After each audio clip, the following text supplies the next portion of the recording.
Sige tayo manalangin ay naihabol pa rin na makapag-aral kami ng inyong salita. Salamat sa mga dumalo at naway inyo kaming gabayan at bigyan ng kaliwanagan sa inyong mga salita. Ang banal na Espiritu, siyang aming maging guro sa kapurihan lang ng aming Panginoong Yesus. Amen. So tayo nasa chapter 8 ng Matthew, verses 18 to 22.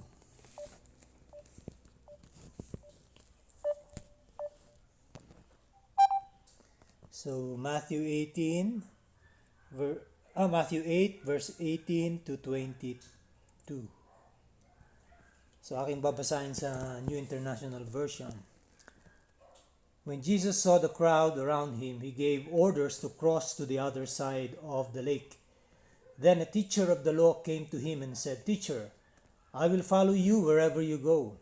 Jesus replied, "Foxes have dens and birds have nests, but the Son of Man has no place to lay his head."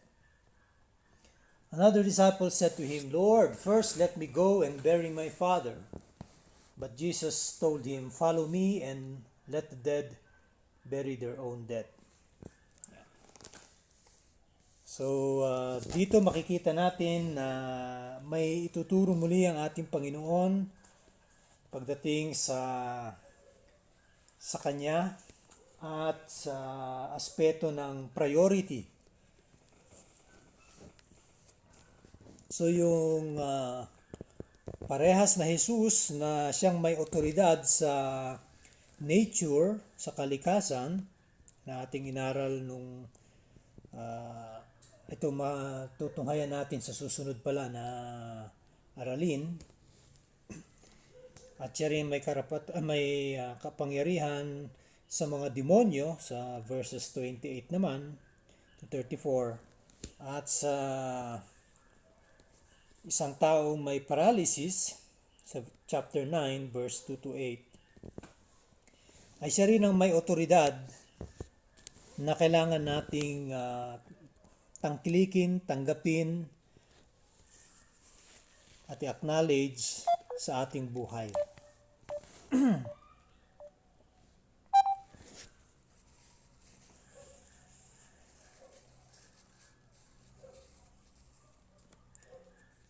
Sa mga ibang bansa, gaya sa mga developing countries, gaya ng Pilipinas, gaya ng India, ng mga kalugaran sa Asia, no? Ang mga Kristiyano, madali mo silang mahikayat na sumama sa mga aktibidades o kaya mga pagmomobilize sa pag-iibanghelyo, pagpunta sa mga lugar kung saan mag-aabot ng mga kaluluwa. Pero pag tingnan mo ang Western countries, napakahirap para sa kanila. Kasi nga dahil sagana sila sa buhay at well-off sila at parang hindi sila sanay na kapag sila ay mag-misyon ay makikita mo na kailangan maghanap sila ng hotel o kaya maayos na bahay at bihira sa kanila ang makakapag-survive gaya ng mga Asians pagdating sa mga lugar kung saan ay kailangan makikibagay ka sa mga taong naroroon. Makikita rin natin pagdating sa panahon natin ngayon, kapag tayo ay lalong nagdi-develop ang isang bansa, unti-unti ay mapapansin natin pati sa Christian circles, yung time na ginugugol dati ng mga tao nung panahon na yon na wala pa ang telebisyon, wala pa ang internet, ay makikita mo na andun sila, present sila sa mga gawain sa iglesia.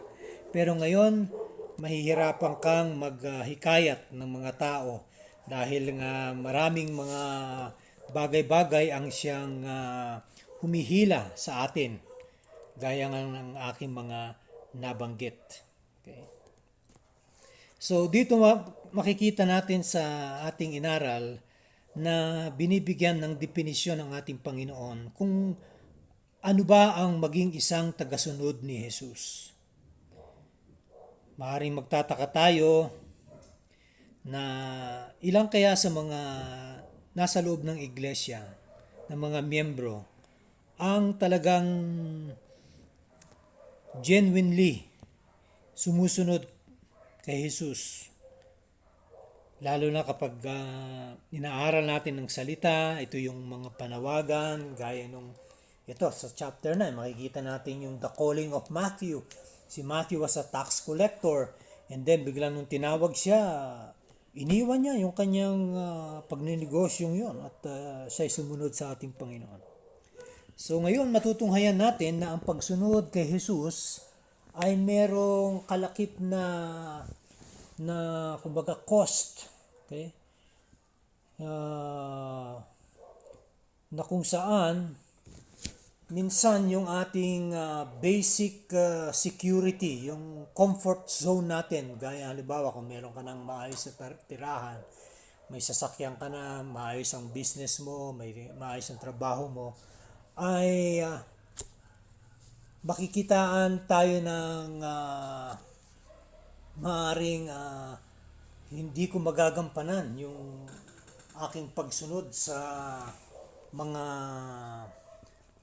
utos ng ating Panginoon, lalo na pagdating sa pagmiministeryo. Kaya't dito binibigyan tayo ng ehemplo na itong isang eskriba na sinasabi niya na yung aking pagsunod ay talagang merong kalakip na mataas na presyo, parang ganon, sa aking pagbo-volunteer para sundin ang ating Panginoon. At times, sabi nga, yung mga desisyon na gagawin ng isang tao will cost him his popularity in some circles. Halimbawa, yung mga iba na tinawag na mga business people, biglang tatawagin ng Panginoon para mag full-time sa ministry. Yung mga iba na mga artista, yung iba na mga politician, biglang tinalikuran ang lahat ng iyan dahil sa kanilang pagsunod sa Panginoon, dahil they sense na sila ay tinatawag ng Panginoon. Now, having said that, hindi ganun kadali kasi nga marami ang minsan napapaso, ano? Yung iba dahil bagong Kristiyano, on fire sila, nalaman nila ang gospel, and then andun yung desire nila ngayon na maglingkod sa Panginoon. And agad-agaran, bigla, sila'y naisasalang kaagad. To the point na pagdating ng kalagitnaan ng labanan ay ayun nga, na-burn out ng tawag. At sila ay baldado, uuwi. Kaya nga, hindi po ganun kadali ang sumunod sa Panginoon, lalo na kung yung mga tao nagsasabi, may panawagan ako na ako ay magmisyon, na ako ay magpastor, na ako ay... Huwag tayong pabigla-bigla dahil lang sa ating emotion o yung ating desire, okay? Maganda yung andun yung desire, pero sabi nga, kakailanganin mo pa ng aral, kakailangan mo pa ng pagdi-disciple sa iyo bago ka magamit. Okay? Kaya karamihan, para hindi sila ma-burn out, ay unti-unti lang sila. Tinetrain muna sila sa loob ng iglesia. Maliliit muna na ministry bago sila ngayon itatapon sa mga immersion, yung pagpupunta, pagmimisyon sa iba't ibang mga lugar, whether local or abroad. So, kung halimbawa, ikay isang kagaya nito, yung eskriba, manunulat siya. Okay? Ibig sabihin, lawyer. And for him to follow Jesus would be a humbling experience for him. Dahil kung titingnan natin, mataas na ang kanyang napag-aralan. Okay? Na ngayon ay parang mag-uumpisa siya muli. Dahil lahat ng kanyang napag-aralan ay mukhang sablay at ito ngayon ang Panginoong Hesus, tinatawag siya, sumunod ka sa akin at ako ang magtuturo sa iyo. Pero sabi nga ng ating Panginoon, meron siyang babala doon sa mga prospective disciples na kahit pa yung mga sakripisyong ganyan ay maaring may kakulangan pa. Hindi, sabi ko nga kanina, hindi agad-agaran na okay, ako'y tapos na sa seminaryo. Pwede na ako ngayon magpastor. Pwede na ako ngayon mag-handle ng isang church. Marami pong mga galing sa seminaryo, pagdating po sa actual na pagmiministeryo, ay nabe-burn out o nababaldado at nadidismaya at na-frustrate. Dahil nga, akala nila ganun lang kadali. Hindi pala. Mahirap. Kaya't kailangan pag-isipan ng mabuti, matinding pananalangin, okay? At pagpapakumbaba at pagpapasakop sa ating Panginoon. Makita rin natin ang ating Panginoon nung siya'y bumaba rito, hindi madali yung kanyang misyon. Siya mismo ay kinutya, hindi tinanggap ng mga tao, bagkus siya ay itinapon ng mga Pariseo at Saduceo sa mga Romano para siya ay pahirapan at later on siya ay maipako sa krus at siya ay mamatay doon. So, ang pagsunod sa ating Panginoon, pag sinasabi mong, I want to follow Jesus, okay? Yung pagsunod na yan, sabi nga ng isang Arab Christian commentator, si Ibn Said, isa siyang Arab pero Christian. Yung remark niya dito sa passage na ito, sinasabi niya, ang pagiging disipulo, minsan hindi nauunawaan ng marami.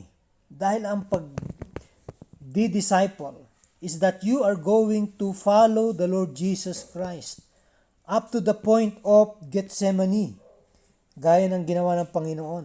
Up to the point of Golgotha, meaning to say Calvary, okay? Yung Skull Hill kung saan napakong Panginoon. And likewise hanggang doon sa kanyang libingan sa tomb. So yan po ang talagang tunay na pagsunod. Kaya't kung ating titingnan, yung mga nasa Western world, sila ay nag-aaral ng seminaryo and then nagpastor, wala pong maikukumpara ba ngayon doon sa mga taong talagang ibinigay na ang kanilang buhay para sa Panginoon. Na talagang tinalikuran nila, parang Elijah o Elisha na wala na siyang babalikan pa. Okay? Talagang sinurrender na nila ang kanilang buhay sa Panginoon sa pagmimisyon. Mapapansin natin gaya nila Jim Elliot na kung saan nagmisyon sila ng mga magkakasama, mga magkakabarkada doon sa South America para sa isang tribo na kung saan ay gusto nilang maibanghelyohan. Ang anong nangyari? Ang sinapit nila ay kamatayan. Pinatay sila. Nung sumunod naman ng mga panahon, after years, yung kanyang asawa naman ang sumunod, kasama rin yung mga ibang asawa ng mga napatay na kasamahan niya. Sila ngayon ang bumalik doon sa lugar na yon. At yung time na yon, sila nga ang nag-ibanghelyo. At yung mismong mga nakapatay, isa doon ay nakakilala sa Panginoon at sa madalit salita ay naging pastor. So dito makikita natin na at times, yung ating pagsunod, pag sinabi mong tayo sumusunod sa Panginoon, yung tayo, like ako, nagba-Bible study lang sa inyo. Wala pa yan sa katiting sa mga taong talagang ibinuwis nila ang kanilang buhay para sa pagmimisyon. Doon sa mga kalugaran na kung saan ay mahirap magministeryo, na nanganganib pa pati ang buhay mo at ang buhay ng pamilya mo kung kasama mo pa sila magmimisyon. So makikita rin natin na ang ating Panginoon, sinabi nga niya, the Son of Man has no place to lay His head. Meaning to say, though meron siya namang bahay, base niya sa Capernaum, ayon sa Matthew 4:13, yung kanyang lugar doon, Pero yung kanyang paglalakbay, kung saan siya mapapadpad, makikita natin kasama ang kanyang mga disipulo, sila'y kumbaga nagre-rely na lang sa hospitality ng iba na patuloyin sila sa kanilang bahay, dahil kung hindi ay talagang doon sila sa mismong disyerto o sa gubat, doon sila maglalagi sa gabi para sila ay mamahinga. So, dito ni-record ni Matthew yung mga salita ng ating Panginoon, hindi lang para maging isang historical account na nangyari ang bagay na ito, pero may gustong iparating sa atin ng Panginoon. At ito ang kanyang panawagan sa kanyang mga henerasyon nung kasabayan niya noon, yung time na yon. At ano ang implikasyon nito ngayon sa atin? Sila muna ang tinawag, yung mga disciples na yan. Pero hanggang ngayon ay nangungusap pa rin ang mga katagang ito ng ating Panginoon. Kaya ang tanong, tayo ba'y handa para sumunod sa ating Panginoon even at the cost of all our securities? Okay? Gaya ng trabaho, gaya ng maayos na pamumuhay, bahay, kotse, lahat yan. Kapag tayo ba'y tinawag para magmisyon, ay ready ba tayo para gawin yon? Yan. So yan ang unang pangalawang makikita natin. So una, yung ating pagsunod ay kung saan tayo dadalhin ng Panginoon. Pangalawa, ang ating pagsunod ay may kalakip na cost, okay? Para sa ating pagsunod na maaring yung pinaka-security natin ay masasagasaan at ating kailangan talikuran. Pangatlo, yung ating pagsunod kay Jesus ang siyang magkakaroon ng pangunahing kumbaga precedence. Dapat siya ang masusunod over all other social obligations natin. Ibig sabihin, lahat ng mga pwede natin gawin will have to take second seat or priority. In terms of priority, kailangan mauna ang ating Panginoon. So, yung priority sa ating pagsunod sa Panginoon over social obligation, kasama rito pati yung ating mga obligasyon sa ating pamilya, sa ating sosyedad, sa society, at kahit pa sa ating mismong relihiyon o iglesia. Okay? Kaya't nandyan yung mga katagang sinabi dyan ng ating Panginoon, let the dead bury their own dead. Now, yung ibig sabihin lang ng let the dead bury their own dead, sabi nga, ay ito'y patungkol sa spiritually dead. Meaning to say, hayaan mo na yung mga taong hindi pa mananampalataya, okay, kung ito ay sa pamilya mo, na sila ang kumbaga magbantay, mag-aruga doon sa iyong ama. Dahil kung ikaw ay talagang may panawagan, masusundin mo yung panawagan mo sa Diyos kaysa yung obligasyon mo sa iyong pamilya. Though, ang obligasyon sa pamilya ay importante, hindi natin yan binabaliwala, pero ang ating pinag-uusapan dito is priority. Okay? Sabi naman ng iba, ang ibig sabihin ng let the dead bury their own dead is that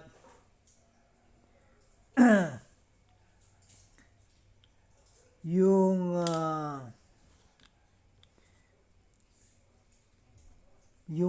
pagkabanggit ng ating Panginoon ay isang kumbaga parang test kung nasaan yung ating allegiance. Sa Kanya ba o sa mga obligasyon natin dito sa mundo. So, dito sinabi nga ng Panginoon, foxes have dens and birds have nests, but the Son of Man has no place to lay His head. And then, pag titingnan natin sa mismo sa Luke, ay nandun pa yung ibang mga kataga, sa Luke chapter 9, verse 59, sabi diyan, sa 57 tayo mag-umpisa. As they were walking along the road, a man said to him, I will follow you wherever you go. Jesus replied, foxes have dens and birds have nests, but the Son of Man has no place to lay his head. He said to another man, follow me. But he replied, Lord, first let me go and bury my father. And Jesus said to him, let the dead bury their own dead. But you go and proclaim the kingdom of God. Still another said, I will follow you, Lord. But first, let me go back and say goodbye to my family. Jesus replied, no one who puts a hand to the plow and looks back is fit for service in the kingdom of God. So makikita natin dito na hindi nakikipag-away ang ating Panginoon pagdating sa na baliwala ang obligasyon natin sa ating pamilya.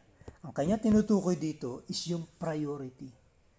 Sino bang unahin mo? Ang Diyos o ang pamilya mo? Ang Diyos o ang asawa mo? Ang Diyos o ang career mo? Okay, ang Diyos o ang trabaho mo. So dito nangangahulugan na Diyos ang siyang mauuna. Okay? So hindi galit ang Diyos sa ating mga ginagawang pagtulong sa ating mga mahal sa buhay, pagdating sa ating trabaho dahil yan nga ang probisyon. Kaya ngayon iba sa atin nag-abroad pa para meron tayong maibigay sa ating Panginoon. Pero ito ang dapat natin pakaisipin. Pag tayo inaalis ng Diyos sa isang lugar at dinadala tayo sa ibang lugar, ay wag dapat mawawala yung sense of mission. Kung ikaw ay isang Kristiyano, ikaw ay isang anak ng Diyos, wag dapat mawala sa iyo yan. Wag kang, wag mong hayaan na ikay kainin ng kamunduhan. Huwag mong hayaan na ikaw ay masilaw sa mga patibong ng kaaway at ng dyablo o ng mundo to the point na makakalimutan mo ang Diyos at ikaw ngayon ay matutuon na lang sa pagkamal ng salapi o ng kayamanan. Sabi nga lahat ng yan, sabi ay mananatili dito sa mundo, mabubulok. Pero sabi nga ang mga kayamanan na nasa langit, yun ang hindi mabubulok. Okay? Because yun ay forever. Yan. So, dito, ang dinidiman ng ating Panginoon dito is commitment. Nasaan ba ang commitment natin? Okay? Kapag ikaw sinasabi mo, Lord, susunod ako sa iyo. Madaling magsalita, pero mahirap gawin. Kaya bago mo bitawan yung mga salitang yan, Lord, I will follow you, gaya nitong mga katagang ating nabasa sa Matthew at sa Luke, ay pag-isipan muna natin. Worth ba na sumunod tayo sa Panginoon? O tayo ba'y titingala sa ating likod gaya ng asawa ni Lot na naging asin nung time na hinuhusgahan na ng Diyos ang buong Sodom and Gomorrah? Na parang nangihinayang siya doon sa kikitain niya, doon sa lugar niya. Sayang naman itong napundar na natin. Okay? Kaya't kailangan laging maingat tayo. Yung ating hawak sa ating mga kayamanan, sa ating mga ari-arian, ay dapat magaan lamang. At dapat makita natin na ito ay mga pagmamayari ng Diyos at tayo ay pinapa-manage lamang. Okay? Tayo ang binibigyan lang ng karapatan o posisyon para i-manage itong mga resources na binibigay sa atin ng Panginoon na ini-equate natin sa mga blessing o pagpapala. Okay? So, wag natin isipin na atin to, akin to. Okay? So, hindi po dapat ganoon. So, yung panahon nung ating Panginoon, usually, itong mga katagang let the dead bury their own dead ay may iba pang mga meaning na kasi ang custom nila sa kanilang panahon noon is that kapag ang isang ama ay namatay, ay ipagluluksa siya. Okay? Mga 1 linggo yan. Tapos iproprocession yan hanggang sa dadalhin yung kanyang katawan sa kanyang himlayan. Okay? Doon sa tomb. Yan. So, bibigyan ngayon ng oras at panahon o araw ang, for example, ang isang anak na iniwan ng kanyang ama dahil namatay para siya ay magluksa. So, 1 linggo ang pamilya nagluluksa, nasa loob ng bahay, hindi sila lalabas in public. Okay? So, itong salitang, I must bury my father, can also, sabi nga, function as a request para magluksa. Okay? Hanggang sa, sabi nga, hanggang sa ang kanyang ama ay mamatay. Or kung siya'y patay na, bibigyan pa siya ng 1 taon. Dahil ang ginagawa nila kapag nakalibing na yung bangkay, after a year, ay bubuksan muli yung kanyang libingan para kunin yung mga buto at doon dadalhin na sa final place kung saan dapat ilagay. At karamihan sa kanila ay merong mga lugar na parang catacombs at doon nila nilalagay yung mga buto. Okay? Kumbaga kung sa atin ngayon, diretso ng pagka matay, diretso sa libingan, dun na, or pinapakremate natin. But sila, yun ang custom nila nung panahon na yon. So yung pinaka-eldest son ang siyang gagawa nito. Siya babalik doon sa libingan after a year para kunin muli yung mga buto at kanyang ililibing muli. Rebury ang tawag doon. Yan. So dito sa account ni Matthew, maaring ang tinutukoy dito ay hindi yung initial burial, dahil kung sakali ang mangyayari niyan, then siya hihingi ng parang 1 taon na delay para sa secondary burial. At the same time, makikita natin na yung offense na pagpapakinggan natin yung mga salita ng ating Panginoon, kung hindi maingat yung magbabasa nito, ay maaring questionin niya ang mga salita ng Panginoon na bakit ganun? Para naman sa pamilya yung gagawin ng tao, bakit parang binabaliwala ng ating Panginoon yung ating pagmamahal sa ating mga magulang, na parang hayaan mo sila, mamatay sila kung mamatay, parang ganun. Ay hindi po ganun ang dating. Ang immediate na makikita nga natin dito is yung demand ng priority. Okay? Na sabi ko nga kanina, yung priority na ating ibibigay sa ating Diyos should take precedence over and above family obligations. At yan makikita natin sa Matthew 10:21 pag nandun na tayo. Kikita natin yung mga time na nagtanong, andito yung mga kapatid mo at andito yung nanay mo.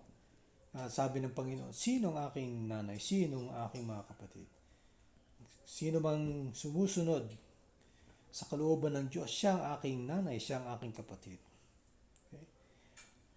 At ito makikita pa nga natin, pangalawa, is that ang pagkaalam ng mga Hudyo pagdating sa kanilang pagbibigay ng honor sa kanilang mga magulang is a supreme commandment. Kaya medyo magtataas ang kilay nila dito sa mga sinabi ng ating Panginoon.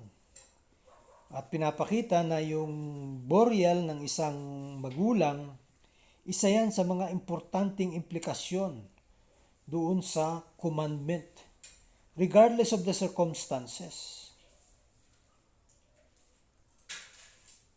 Pero sabi ko nga, sa lahat ng mga interpretasyon ng biblical law, okay, pati yung batas ni Moises, only the honor due to God took precedence over the honor shown to parents. Yun lang. Pagka ididikit mo, tama naman na dapat lang, dahil nakalagay naman sa commandment niya, number 4, honor your father and your mother. Pero, kapag ka ihahambing mo yan sa ating pagsunod sa Diyos, then mauuna dapat ang Diyos. Yun lang po. So, hindi ini-insist ng ating Panginoon na wag mong i-honor ang inyong mga magulang. Hindi. Ang dinidiman niya is that magkaroon ka ng greater affection sa Kanya. Magkaroon ka ng tunay na debosyon sa Kanya. Hindi lang yung mga leftovers ang ibibigay natin sa Panginoon. Bakos siya dapat ng ating uunahin. Kaya nga sabi, kapag ikaw inuuna mo ang Panginoon, rest assured that God will see to it that you will be provided with your livelihood, with the provision for your family. Lahat yan. Dahil pangako niya yan. Sinabi niya yan sa Old Testament. Sinabi niya rin yan dito. Okay?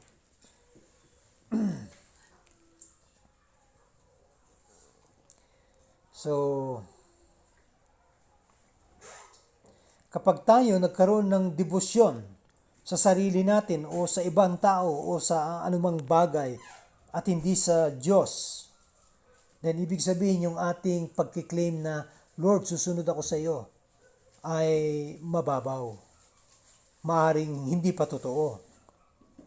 At maaring hindi ka pa nga tunay niyang disipulo kung ganon. Kaya't malaking question yan. Kaya nga marami pagdating ng panahon kapag ka nagipit at halimbawa yung mga persecuted churches, yung mga inuusig, doon nagkakaalaman kung sino ang tunay. Yung mga tunay talagang itataas nila ang Panginoon, pero yung mga hindi tunay, ililigtas pa nila ang kanilang sarili. Sasabihin na, hindi ako tunay na Kristiyano. Sila na, itutulak pa nila mga kasama nila na, sila na muna patayin nyo. Gusto ko pa mabuhay, mga ganyan. Okay? So, doon magkakalabasan kung sino ang totoo at sino hindi.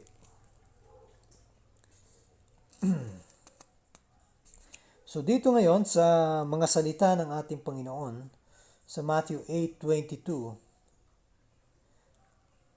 ang most likely gustong bigyan ng punto ng Panginoon dito is yung kumbaga doon sa kanyang parable of the weeds, the wheat and the tares, ay mailabas yung mga tunay na mga wheat, yung kanya, na ibig sabihin totoong disipulo to, at mailabas din yung mga tares, yung mga hindi tunay, at doon makikita ito sa kanilang mahinang commitment sa Panginoon. To the point na, sabi nga, hayaan mo lang lumago ang mga wheat at ng tares. Kasi kapag ngayon pa lang, sinabi nga ng mga anghel, Lord, i-harvest na ba namin? Wag muna, hayaan mong lumago yung dalawa. Pagdating na nung harvest time, makikita na natin, madidistinguish na natin saan dyan ang mga wheat, saan dyan ang mga tares. Doon pwede na natin bunutin. At sabi, bunutin nyo yung mga tares at itapon nyo sa siga para sila ay masunog. So, alam naman natin ang ibig sabihin yan. Sila itatapon sa impyerno at doon sila masusunog. Okay?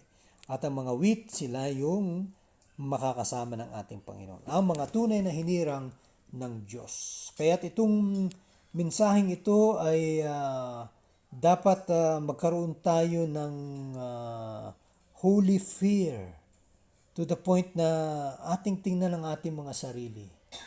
Tayo ba talaga ay committed sa Panginoon? Tayo ba talaga ay susunod sa Kanya? Or later on, lalabas na ang ilan sa atin ay hindi pala tunay na mga disipulo ng Panginoon. Mga tares pala sila. At sila ay itatapon sa walang hanggang kaparusahan.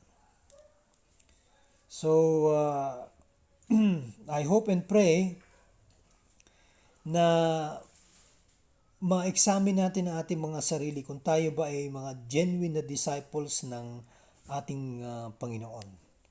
At kung tayo nga ay tunay, then we have to count the cost of following Him. Okay? So, ang pagsunod sa Kanya ay hindi madali. Kaya't kung iniisip ng iba na, ay madali lang tinanggap ko ng Panginoon nag-sinner's prayer ako Okay, nagdesisyon ako na sumunod sa Kanya, pero hindi naman makita sa buhay mo. Hindi makita sa pag-uugali mo, hindi makita sa galaw mo, sa kilos mo, sa pananalita mo. Then ibig sabihin, maaring hindi ka tunay na disipulo ng Panginoon. At dapat kailangan na ikaw ay isang prospect for evangelism. Kailangan ka pang ibanghelyuhan para makita mo talaga ang tunay na gospel. Okay? So, I hope and pray na naging malinaw sa atin ang mga katagang ito, ang cost of following Jesus. Hindi po yan madali. Okay? Kaya't atin pong pagbulay-bulayan, balikan muli ito. Kung bakit nasabi ng Panginoon ang mga yan. Okay? So magandang gabi po sa inyong lahat. Tayo ay magtatapos na sa ating BS ngayon.